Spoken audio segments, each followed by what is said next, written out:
నమస్తే, welcome to Kaloji TV. ముఖ్యంగా తెలంగాణ ఛత్తీస్గఢ్ రాష్ట్ర సరిహద్దుల్లో హై టెన్షన్ వాతావరణం నెలకొంది. ఇటు ఛత్తీస్గఢ్కి సంబంధించి ఛత్తీస్గఢ్ అబూజ్మట్లో జరిగిన ఎన్కౌంటర్లో 27 మంది మావోయిస్టులు అయితే నేల కొరిగిన పరిస్థితి ఉంది. దీనికి సంబంధించి ముఖ్యంగా నంబాల కేశవరావు, అదేవిధంగా మరి కొంతమంది తెలుగు రాష్ట్రాలకు సంబంధించిన మావోయిస్టులు కూడా ఉన్నారనే సమాచారం మేరకైతే పూర్తిగా కూడా కేంద్ర రాష్ట్ర బలగాలన్నీ కూడా అక్కడ మోహరించి మావోయిస్టులని మట్టుపెట్టినట్టుగా తెలుస్తుంది.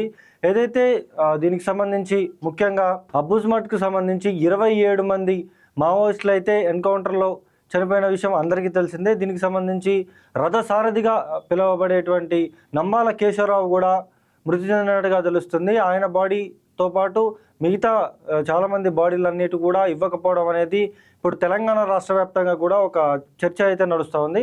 దీనికి సంబంధించి ముఖ్యంగా ఉమ్మడి వరంగల్ జిల్లాకు సంబంధించి రాకేష్ అనే మావోయిస్ట్ డెడ్ బాడీని కూడా ఇవ్వకపోవడం అనేది తీవ్రంగా కూడా వరంగల్ జిల్లా వ్యాప్తంగా కూడా ఒక చర్చనీయాంశంగా మారింది. అసలు ఏం జరుగుతుంది, ఎవరి రాకేష్ అనేది మాత్రం మీకు క్లియర్గా వివరించే ప్రయత్నం చేస్తాను. ఒకసారి ఉమ్మడి వరంగల్ జిల్లాకు సంబంధించి రాకేష్ అలియాస్ వివేక్ గ్రామంలో మాత్రం పూర్తిగా కూడా విషాద ఛాయలు అలుముకున్నాయి. 2016లో ఉద్యమంలోకి వెళ్ళిన రాకేష్ దాదాపు చాలా సంవత్సరాలుగా కూడా కనిపించకపోవడంతోనైతే వాళ్ళ కుటుంబ సభ్యులు చాలా చోట్ల వెతికిన పరిస్థితి ఉంది. అదేవిధంగా గ్రామం మొత్తం విషాద ఛాయలు అయితే అలుముకున్న పరిస్థితి ఉంది. డెడ్ బాడీ సుమారు 4 రోజులు కావస్తున్నా కోర్టు నుంచి ఆర్డర్ వచ్చినా ఇంతవరకు కూడా డెడ్ బాడీస్ ఇవ్వకపోవడంపై అనేక విమర్శలు వెలువెత్తుతున్న పరిస్థితి. ఇటు పౌర హక్కుల సంఘాల నాయకులు ఇదేనా రామరాజ్యం అంటూ కూడా సీరియస్ అవుతున్న పరిస్థితి. అసలు దీనికి సంబంధించి దాదాపు 27 మంది డెడ్ బాడీలను అయితే అక్కడ ఛత్తీస్గఢ్ ప్రభుత్వం వాళ్ళ ఆధీనంలోనే పెట్టుకుంది. ఎవరైతే నంబాల కేశవరావు కావచ్చు, లేకపోతే వివేక్ కావచ్చు, ఇలా చాలామంది కుటుంబ సభ్యులు అక్కడికి వెళ్ళి కోర్టు ఆర్డర్ తీసుకొని అక్కడికి వెళ్ళి మా మృతదేహాలని మాకు ఇవ్వండి అంటూ కూడా అక్కడికి కోర్టు ఆర్డర్ తీసుకొని వెళ్తే ఈ కోర్టు ఆర్డర్తో ఏమవుతుంది మాకు అని పోలీసులు నిర్లక్ష్యంగా మాట్లాడడంపై అయితే అనేక విమర్శలు వెలువెత్తుతున్నాయి.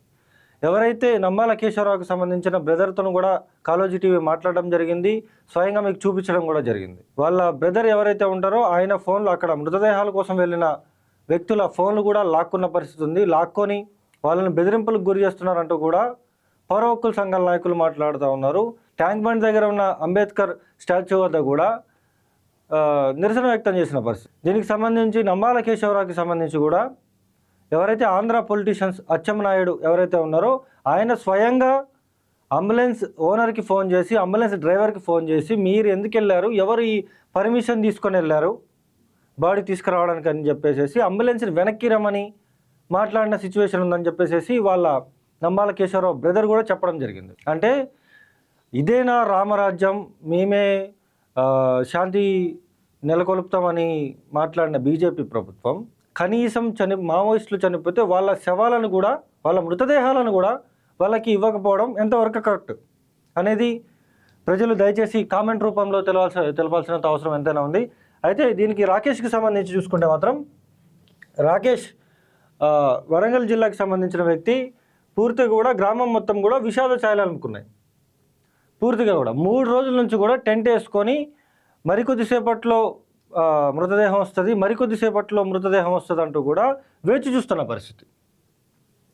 వాళ్ళ కుటుంబ సభ్యులు కన్నీరు మున్నీరుగా వెలిపిస్తున్న పరిస్థితి. అది దీనికి సంబంధించి అమిత్ షా ట్వీట్ చేసిండు, 2026లో మావోయిస్టులు లేకుండా చేస్తాం అని చెప్పేసి మోడీ కూడా ట్వీట్ చేసిన పరిస్థితి ఉంది.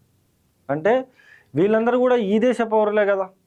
ఇప్పుడు మావోయిస్టులు అంటే మీకు పడదు, మీరు ఎన్కౌంటర్లో చంపేశారు, కనీసం వాళ్ళ మృతదేహాలైనా వాళ్ళకి ఇస్తే వాళ్ళ కుటుంబ సభ్యులు అంత్యక్రియలు నిర్వహించుకుంటారు కదా. కొద్దిగానే ఆలోచించాలి. ఎందుకంటే ఈ ప్రజలే కదా మిమ్మల్ని ఓట్లేసి గెలిపించుకుంది. కనీసం వాళ్ళ డెడ్ బాడీలైనా వాళ్ళకి ఇస్తే వాళ్ళు అంత్యక్రియలైనా చేసుకుంటారు కదా.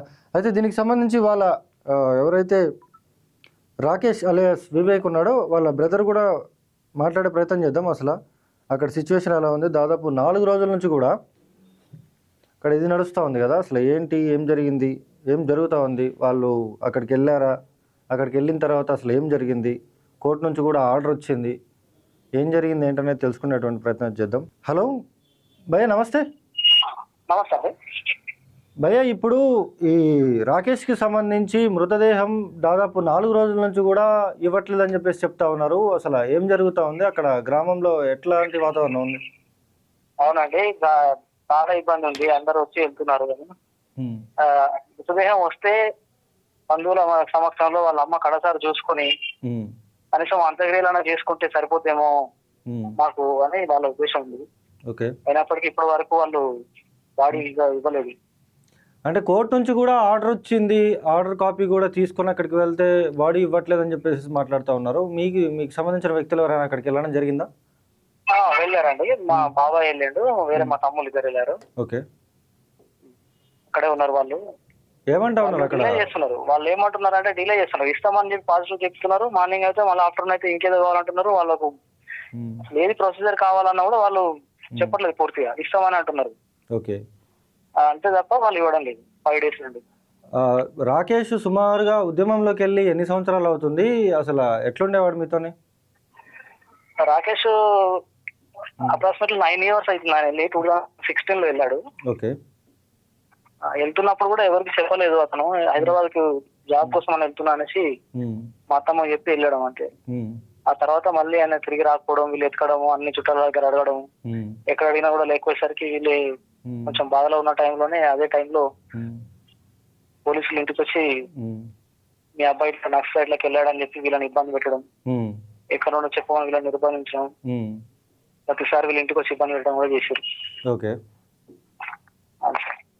అంటే ఏ విద్యార్థి ఉద్యమం సమయంలో కావచ్చా, లేకపోతే ఏం చదువుతుంటే ఆయన ఉద్యమంలోకి వెళ్ళాడు? చిన్నప్పటి నుంచి ఎలా ఉండేవాడు అంటే పబ్లిక్ లో ఏదైనా ఇష్యూ జరిగిందంటే చాలా మంది చూసి చూడనట్టుగా వెళ్ళిపోతుంటారు. తను మాత్రం స్పందిస్తుండేది. ఇలా కాదు కదా, అలా చేయొద్దు కదా అని కొన్ని మాట్లాడుతున్న అవకాశాలు ఉండేవి ఎక్కువ. సో ఈయన స్టూడెంట్ యూనియన్ లో ఉన్నప్పుడు తెలంగాణ ఉద్యమంలో కీలకంగా వ్యవహరించారు వీళ్ళు ఇక్కడ ఉమ్మడి వరంగల్ జిల్లాలో. దాని తర్వాత PDSC లో జిల్లా కార్యదర్శి కూడా చేసినట్టు ఉంది. ఆ క్రమంలోనే ఈయనకు ఇంకా భావజాలం పెంచుకున్నట్టు అనిపిస్తుంది నాకైతే. అయితే దీనికి సంబంధించి ఏదైతే మృతదేహానికి సంబంధించి నిన్న వెళ్ళారు, నిన్న నుంచి కూడా వాళ్ళ కుటుంబ సభ్యులు ఎవరైతే ఉన్నారో నంబాల కేశవరావుకి సంబంధించిన కుటుంబ సభ్యులు ఫోన్లు కూడా లాక్కున్నారు, బెదిరింపులకు గురి చేస్తూ ఉన్నారని చెప్పేసి చెప్తున్నారు. మీ కుటుంబ సభ్యులకు కూడా అట్లాంటి పరిణామాన్ని ఎదుర్కొందా? అవునండి, ఫస్ట్ వెళ్ళిన రోజు ఏంటంటే బాడీని ఒకరికి 1 hour 2 hours తర్వాత వెయిట్ చేసినాక మా మామయ్య ఒకరికి చూపించారు. అది కూడా జస్ట్ 1 second చూపించి ఇస్తామని చెప్పి అన్న తర్వాత నెక్స్ట్ డే ఏంటంటే 18 నెంబర్ ఇంకా రాలేదు, 18 నెంబర్ ఇంకా పోస్ట్ మార్టం కాలేదు, 1 by 1 వస్తున్నాయి అన్ని ఒకసారి ఇస్తామని చెప్పి ఆ నెక్స్ట్ డే అన్నారు. రెండో రోజు. మూడో రోజు ఏం జరిగిందంటే మూడో రోజు వరకు మీ 18 నెంబర్ లేడు, మీ బాబు కాదు, మీ బాబు లేడు, మీరు ఎందుకు ఇట్లా ఊరికి వస్తున్నారు అన్నట్టుగా కూడా మాట్లాడినంట. ఆ తర్వాత మరి ఇవన్నీ ఫొటోస్ అవన్నీ ఆనవాళ్ళన్నీ మా వాళ్ళే మాకు మీడియా ద్వారా తెలిసిన తర్వాత మేము ఇక్కడికి వచ్చాము. మా శవం మాకు ఇస్తే, మా అబ్బాయిని మాకు ఇస్తే మేము తీసుకెళ్తాం అన్నట్టుగా మా మామయ్య మా బాబాయ్ వీళ్ళందరూ కలిసి మాట్లాడినా కూడా వాళ్ళు ఇవ్వలేని పరిస్థితి. తెలుగు వాళ్ళందరూ ఒకసారి ఇస్తామని ఒకసారి, అందరు కలిపి ఒకసారి ఇస్తామని ఒకసారి. నిన్నటి వరకు ఏంటంటే నంబాల కేశవరావు వాళ్ళ ఫ్యామిలీ మొదటి రోజు వెళ్ళినప్పుడు వాళ్ళను బాగా ఇబ్బంది పెట్టి మీరు వెళ్ళిపోండి కానీ మీరు ఎక్కువ మాట్లాడితే మేము కూడా ఇక్కడనే కాల్ చేస్తాం అన్నట్టుగా మాట్లాడిన సందర్భాలు కూడా నిన్నే వాళ్ళ ద్వారా తెలిసింది. ఆ తర్వాత వాళ్ళు హైకోర్టు స్టే పట్టుకుని నిన్న వెళ్తే SP గారు హైకోర్టు స్టేను కూడా తిరస్కరించినట్టు తెలుస్తుంది. మీరు ప్రభుత్వాన్ని ఏమని డిమాండ్ చేస్తున్నారో, అసలు మీకు ఏం కావాలి? ఇప్పటికైనా వాళ్ళు నిస్వార్థ జీవితంగా ఉండి ఇలాంటి సంపాదించుకోకుండా ప్రజల కోసం, పేద ప్రజల కోసం వాళ్ళు అన్ని త్యాగం చేసి, కుటుంబాన్ని, బంధువులను అన్ని రకాలుగా త్యాగం చేసి, వాళ్ళు తిన్నా తినకున్నా ఉన్నా లేకున్నా ఎక్కడో ఉండే పోడు భూముల కోసం, ఆదివాసుల హక్కుల కోసం, విద్యా ఉద్యోగ వైద్యం కోసం వాళ్ళకున్న హక్కులను వాళ్ళ ఎమ్మటుండి అక్కడ ప్రకృతిని కాపాడుతూ వాళ్ళు అన్ని రకాలుగా వాళ్ళు ఎన్నుకుండి ఉన్నారు తప్ప వాళ్ళు ఏదో ఎవరినో కావాలని ఇవాళ గవర్నమెంట్ దగ్గర నాకు ఇది అండి అది అని డిమాండ్ చేసి వాళ్ళ దగ్గర ఏదో పథకాల రూపంగా వీళ్ళు తీసుకొని సంపాదించుకున్నది ఏం లేదు. అయినప్పటికీ ఒక కగార్ అనే పేరుతోటి ఇలా అందరు అణచివేత గురి చేసి పిట్టల్ని కాల్చి కిరాతకంగా చంపుతున్నప్పుడు చంపిరు, అయింది, అయిపోయింది. కనీసం కుటుంబం శోక సముద్రం ఉన్నప్పుడు కనీసం ఆ మృతదేహాన్ని ఇస్తే వీళ్ళు ఇక్కడ కడసారి చూసుకొని ఆ కార్యక్రమాలు కనుక చేసుకుంటే అందరికి ఇబ్బంది లేకుండా ఉంటది. అక్కడ పోయిన వాళ్ళు ఇబ్బంది పడుతున్నారు 5 days నుంచి వెళ్ళి. ఇక్కడ ఉన్న వాళ్ళు తిండి తిప్పలు లేకుండా అందరూ వచ్చి పోవడం బంధువులు ఏమైంది ఎప్పుడు వస్తారు అని అడగడం తప్ప ఇక్కడ ఇప్పటి వరకు కూడా అది ఇవ్వలే వాళ్ళు. ఇప్పటికైనా ప్రభుత్వం మృతదేహాలను ఎవరి వాళ్ళకి అప్పచెప్తే కడసారి చూసుకొని కార్యక్రమాలు అంత్యక్రియలు కంప్లీట్ చేసుకుంటే బాగుంటుంది. ఓకే ఓకే థ్యాంక్ యూ అండి. ఓకే అంటే చూసుకోవచ్చు, అంటే 27 మంది మావోయిస్టుల మృతదేహాలు ఇప్పటి వరకు కూడా ఇవ్వకపోవడం అనేది తీవ్రంగా కూడా ఇటు తెలంగాణ ఆంధ్రప్రదేశ్ వ్యాప్తంగా కూడా ఒక చర్చనీయాంశంగా మారుతుంది. ఎందుకంటే విద్యార్థి ఉద్యమం కావచ్చు, లేకపోతే మావోయిస్టుల ఉద్యమం కావచ్చు, ఇవన్నీ కూడా చేసిన ఈ మావోయిస్టులకు సంబంధించి అలా గ్రామం మొత్తం కూడా పూర్తిగా కూడా విషాద ఛాయలు అలుముకున్నాయి. సరే వాళ్ళు ఎలా అయినా పోనీ ఏమైనా చేయని నా మావోయిస్టుల్లో కలవని ఏదైనా చేసుకొని, కానీ వాళ్ళ మృతదేహాలు వాళ్ళకి ఇవ్వడం అనేది మానవత దృక్పథంతోనే ఆలోచిస్తే ఇవ్వాలి. అంటే పూర్తి స్థాయిలో కూడా వీళ్ళు రజాకార్ల ఉద్యమానికి కావచ్చు, లేకపోతే రజాకార్ల పరిపాలనకు కావచ్చు, లేకపోతే అణగారిన వర్గాలకు సంబంధించిన పీడిత ప్రజలు ఇదవుతూ ఉంటే వీళ్ళే కదా చెయ్యెత్తి ప్రశ్నించింది, వీళ్ళే కదా. కనీసం కొద్దిగా ఆలోచించుకోవాలి మనం. కొంతమంది ఇంటర్వ్యూల్లో చెప్తూ ఉంటారు ఏమని, మావోయిస్టులు గన్ను పట్టుకున్నందుకే నేను పెన్ను పట్టుకొని ఇక్కడ చదువుకుంటున్నా అని చెప్పేసి కొంతమంది చెప్తూ ఉంటారు. అనేది కొద్దిగా ఆలోచించాలా. ఈ ప్రజలే కదా మిమ్మల్ని ఓట్లేసి గెలిపించుకుంది. నెక్స్ట్ సారి వీళ్ళు మీకు ఓటేస్తారా? ఆలోచించాలా. వాళ్ళు ఎవరైతే కుటుంబ సభ్యులు ఉంటారో కుటుంబ సభ్యులు మృతదేహాల కోసం వెళ్తే వాళ్ళని బెదిరింపులకు గురి చేయడం ఏంటండి?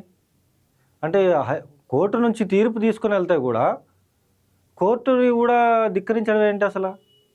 ఇదేం ప్రజాస్వామ్యం అసలు? కొద్దిగానే సిగ్గు ఉండాలా, కొద్దిగానే ఆలోచించుకోవాలా. గ్రామం మొత్తం కూడా 4 రోజుల నుంచి టెంట్లు వేసుకొని కూర్చొని చూస్తూ ఉన్నారు. ఇగొస్తుంది మృతదేహం వస్తే అంత్యక్రియలు చేసుకుందాం అని చెప్పేసి 4 రోజుల నుంచి ఎదురు చూస్తూ ఉన్నారు.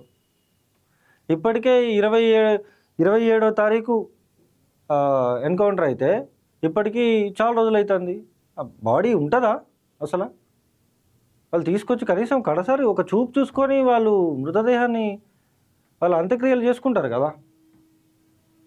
ఆలోచించుకోవాలి కొద్దిగానే ఎప్పటికైనా.